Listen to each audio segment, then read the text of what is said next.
ఇది ఒక చరిత్రాత్మకమైన రోజు, ఒక హిస్టారికల్ డే, చరిత్రలో శాశ్వతంగా మిగిలిపోయే రోజుని మీ అందరికీ విజ్ఞప్తి చేస్తున్నాను.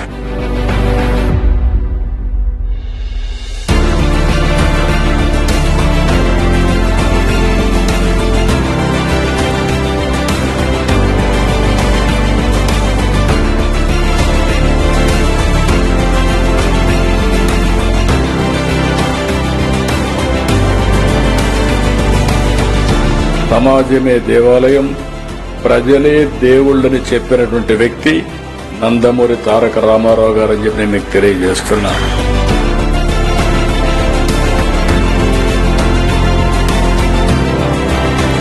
ఈ P4 మీద శక్తి ఉండే ప్రతి ఒక్క వ్యక్తి, అవసరమైన ప్రతి ఒక్క కుటుంబానికి మనం అండగా ఉండాల్సిన అవసరం ఉంది.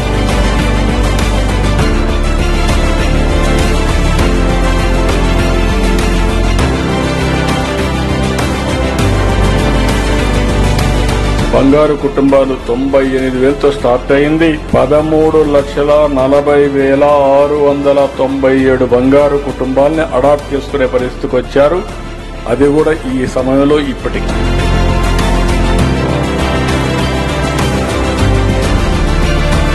ఎవరైతే అట్టడుగునున్నారో వారికి అనునిత్యం అండగా ఉండడం, అదే పేదరిక నిర్మూలన అని చెప్పి మరొకసారి మీ అందరికీ తెలియజేస్తున్నా. It's a very good initiative. CM Garu has thought very well about it. I salute the vision of our CM. ఈ people ని దీంట్లో ఇన్వాల్వ్ చేయడం వల్ల people are now closer to the government. It's a good inspiration for Andhra and which is development needed. Definitely we also want to be a part of this initiative and we are very very happy that our CM Chandrababu Naidu Garu has started this in Andhra Pradesh. ప్రతి కుటుంబం నిజమైన బంగారు కుటుంబం అవ్వాలని కోరుకుంటున్నాను. వాళ్ళ జీవన ప్రమాణాలు పెంచాలి. ఇది చేయగలిగితే భారతదేశానికి ఆంధ్రప్రదేశ్ ఒక చిరునామాగా తయారవుతుంది, ఒక ఆదర్శంగా తయారవుతుందని చెప్పి విజ్ఞప్తి చేస్తూ ఈ కార్యక్రమానికి వచ్చిన మిమ్మల్ని అందరినీ పేరు పేరున మనస్ఫూర్తిగా అభినందిస్తూ అందరికీ నమస్కారాలు. జై హింద్, జై జన్మభూమి.